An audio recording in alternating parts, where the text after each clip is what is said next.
Hello everyone, एक बार फिर से आपका स्वागत है हमारे इस चैनल पे। और आज हम आपके लिए दोबारा से एक ऐसा टॉपिक लेकर के आए हैं जो इम्पॉर्टेंट है बहुत ज़्यादा एग्जाम के पॉइंट ऑफ व्यू से।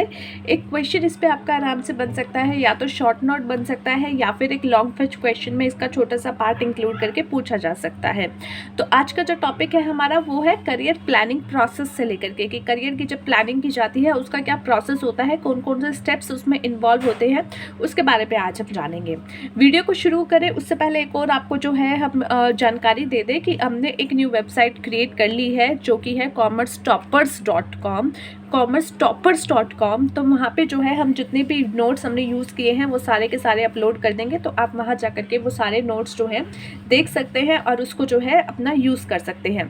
So let's start the topic. Career planning process क्या है और इसके कौन कौन से स्टेप्स इन्वॉल्व होते हैं। तो करियर प्लानिंग प्रोसेस में जो स्टेप्स इन्वॉल्व है उसमें सबसे पहला जो आपका स्टेप है that is preparation of human resource inventory, यानी कि जो ह्यूमन रिसोर्स इन्वेंट्री है उसका प्रिपरेशन करना। ये एक एसेंशियल है to know the type of existing employee, कि आपके ऑर्गेनाइजेशन में किस तरीके के एम्प्लॉयज़ रहते हैं, किस तरीके के एम्प्लॉयज़ ऑलरेडी काम कर रहे हैं, उनका स्टेटस क्या है, उनकी ड्यूटीज़ क्या है, उनका क्वालिफिकेशन क्या है, उनकी एज क्या है, उनकी एप्टीट्यूड क्या है, उनकी एबिलिटी कितनी है और हर रिस्पॉन्सिबिलिटी में अपना बढ़कर काम करने की, एंड वो कितना जो है अपने कलीग्स को एक्सेप्टेबिलिटी देते हैं। तो ये सब जानना सबसे पहले बहुत ज़रूरी है, क्योंकि जब भी जैसे कि आप अपना कुछ न्यू आइटम खरीदने जाते हो, नई चीज़ करने जाते हो, न्यू बदलाव करने जाते हो, तो जो पहले से एग्जिस्ट कर रही होती है उसके बारे में आप पूरी जानकारी ले लेना चाहते हो कि उसमें क्या क्या चीज़ें हो रही हैं, उसमें कौन कौन सी चीज़ें हैं या उसके कौन कौन से फीचर्स हैं। उसी तरीके से जब आप करियर प्लानिंग का प्रोसेस करते हो तो वहाँ पे जो सबसे पहला स्टेप होता है वो यही होता है कि जो आपके पास ह्यूमन रिसोर्सेज है, उस जो इन्वेंट्री ऑलरेडी आपके पास ह्यूमन रिसोर्सेज की है वो क्या क्या है, कौन कौन सी ऑलरेडी एग्जिस्ट करती है। तो सबसे पहला आपका स्टेप है preparation of human resources inventory. Next is identifying individual career need. अब आपको हर एक इंडिविजुअल की करियर नीड के बारे में आइडेंटिफाई करना पड़ेगा कि जो आपके पास इतने सारे ह्यूमन रिसोर्सेज अभी हैं, इतने सारे लोग आपके साथ जुड़े हुए हैं, उनके पर्सनली इंडिविजुअल लेवल पे कौन कौन सी जो है उनकी इच्छाएं हैं, क्या क्या उनकी नीड है, उनको क्या अपनी लाइफ में करना है एज करियर, उनको क्या चीज़ें चूज़ करनी है, या उनको जो है कौन कौन से उनके इंटरेस्ट है या कौन कौन से उनकी स्किल्स हैं, या क्या क्या चीज़ें उनको मोस्ट फेवरेबल लगती है, उस सब के बारे में आपको जानना। Since a persons career is highly personal and extremely important element of life, यानी कि पर्सन का जो करियर होता है वो उसकी लाइफ का बहुत ही पर्सनल, हाईली पर्सनल और एक्सट्रीमली इंपॉर्टेंट एलिमेंट है उसकी ज़िंदगी का, क्योंकि करियर पे ही सब चीज़ें डिपेंड कर जाती हैं, उसकी डायरेक्ट इनडायरेक्ट हर चीज़ उस पर डिपेंड करती है। Each person is to make his or his decision in this regard, और हर पर्सन क्या चाहता है कि इससे रिलेटेड वो अच्छा डिसीजन ले। However the human resources manager may assist an employee's decision making process. अब वो उस एम्प्लॉय का जो डिसीजन मेकिंग प्रोसेस है जिसमें वो डिसाइड करता है कि उसकी क्या इंटरेस्ट, क्या स्किल्स, क्या चीज़ें हैं, उसके लिए कौन कौन से जो है करियर पाथ्स अवेलेबल होंगे, इसके लिए human resources manager, HR manager जो होता है वो उसको हेल्प कर सकता है ये डिसीजन लेने में, उसको अपने जो है थॉट्स बता करके, उसको जो है क्लैरिफाई करके कि कौन कौन से इस इंटरेस्ट में उसको जो है कौन कौन सी लाइन्स है जहाँ पे वो जा सकता है, कौन कौन से उसके जो है परफॉर्मेंस को देख करके कौन कौन सी चीज़ें उसको सूट करेंगी, वो सब चीज़ें उसको असिस्ट कर सकता है। साथ ही साथ वो ये भी कंसिडर करेगा कि उसका इंटरेस्ट क्या है, स्किल्स क्या है, एप्टीट्यूड क्या है, परफॉर्मेंस कैसी है उसकी वर्क को लेकर के। नेक्स्ट यहाँ पे जो स्टेप होता है वो होता है एनालाइज करियर अपॉर्चुनिटी। अब आपको पता चल गया कि उसका पर्सनल क्या चीज़ उसको जो है पसंद है, कौन सी उसकी करियर नीड है। अब आपको बताना है कि एनालिसिस करना है कि उसके पास कौन कौन सी करियर अपॉर्चुनिटी है। नाउ यू नो कि सामने वाले पर्सन के क्या इंटरेस्ट है, क्या उसको सूट करना है, क्या उसका पसंद है।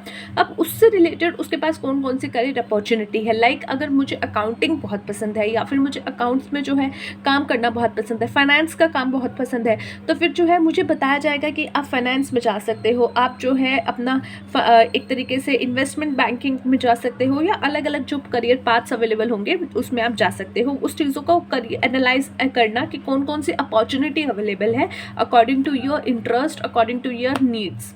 Knowing the employee have definite career needs, they naturally follow the obligation of specific charting career path through the organization and informing the employees. ठीक है, कि इंफॉर्मेटिंग द एम्प्लॉयज़, यानी कि आप पूरा बताते हो कि ये करियर पाथ्स अवेलेबल हैं, कि यहाँ पे आप जो है अपना काम कर सकते हो, करियर पाथ जो आपके लिए हैं.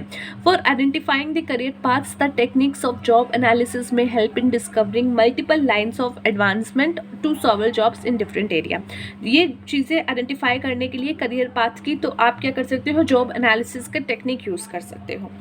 Next is matching of employees need with career opportunity. अब जो है आपने देखा कि भाई उसकी नीड क्या थी और कौन कौन सी करियर अपॉर्चुनिटी अवेलेबल है, और फिर उनको मैच करना कि भाई ये सबसे ज़्यादा बेटर आपको सूट करेगी. So matching of employees need with career opportunity की जो उसकी नीड है और जो करियर अपॉर्चुनिटी अवेलेबल है उसको मैच करना. When employee have assist their career needs and have become aware of organisational career opportunity, the next step is one of alignment. कि आपको पता है कि अब आपकी नीड क्या है और कौन कौन सी अपॉर्चुनिटी अवेलेबल है, अब आपको क्या करना है, अलाइनमेंट करना है उसका. Next is formation and implementation of training and development programme. अब आपने बना दिया, अब ऐसा थोड़ी ना है कि आपकी जो नीड थी आपने जो है उसमें आते ही काम करने लग जाओगे. उसके लिए भी आपको ट्रेनिंग एंड डेवलपमेंट प्रोग्राम की ज़रूरत पड़ेगी कि कैसे एक्चुअली में उसको काम करते हैं. क्योंकि हमें सुनने में अच्छा लगता था कि यार डॉक्टर बनेंगे, लेकिन जब वो आपको जो है मेंढक काटने पड़ते हैं अपनी ट्रेनिंग के बीच में, तब आपको एक्चुअल पता चलता है ना कि यार ये मेरे बस की नहीं है, ये अब मेरे बस की है, मैं तो इन बंदे भी काट दूंगी. अब methods of training and nature of skills and knowledge to be imparted are generally different from different classes of employees. ठीक है, सो जो आपकी ट्रेनिंग होती है, जो nature of skills of knowledge है, वो हर एम्प्लॉय के लिए डिफरेंट क्लास के एम्प्लॉय के लिए डिफरेंट होता है.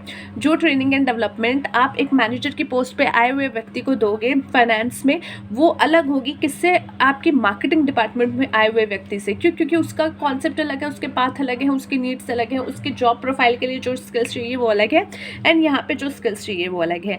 तो इसलिए फॉर्मेशन करना एंड इम्प्लीमेंट करना training and development program. Review of career plan for increasing the effectiveness of career planning. अब periodical review should be undertaken. अब क्या होता है कि आपने जो है कई बार करियर प्लान चूज़ कर लिया, बट आगे आपको पता चलता है यार इट्स नॉट वर्किंग, तेरे और मेरे बीच में सब कुछ सही नहीं चल रहा, अब्बा नहीं मान रहे. तो ये सिचुएशन हो जाती है कि भैया फोटोग्राफी करनी है पर अब्बा नहीं मान रहे, तो इसलिए क्या है आप दूसरे प्रोफाइल में आप जाना चाह रहे हो. सो ये बात भी आपको देखनी पड़ेगी कि करियर प्लानिंग आपके लिए इफेक्टिवनेस कर रहा है या नहीं, वो ठीक है या नहीं. तो इसीलिए increasing the effectiveness, career planning की जो है आपकी इफेक्टिवनेस को इंक्रीज करने के लिए आपको पीरियोडिकली हर थोड़े समय में उसका जो है उसको जो है रिव्यू करना पड़ेगा कि भैया सही चल रहा है सब कुछ या नहीं. So that the employee may know in which direction the organisation is moving. तो ताकि जो है एम्प्लॉय को भी पता चल सके कि किस डायरेक्शन में जो है उसको ऑर्गेनाइजेशन में मूव हो रहा है, what changes are likely to be taken place and what resources and skills he need to adapt to the changing organisation requirement. और साथ ही साथ उसको ये भी पता चल सके कि क्या क्या ऑर्गेनाइजेशन में चेंज आ रहे हैं, जिसके लिए उसको जो है अपने स्किल्स में कौन कौन से बदलाव करने पड़ेंगे, ताकि वो उस चेंज के साथ जो है अडेप्ट कर सके और बेटर परफॉर्मेंस स्टिल प्रोवाइड करा सके. सो ये था आज का टॉपिक गाइस. मिलते हैं नेक्स्ट वीडियो में अगले टॉपिक के साथ. तब तक के लिए take care of yourself and take care of your health.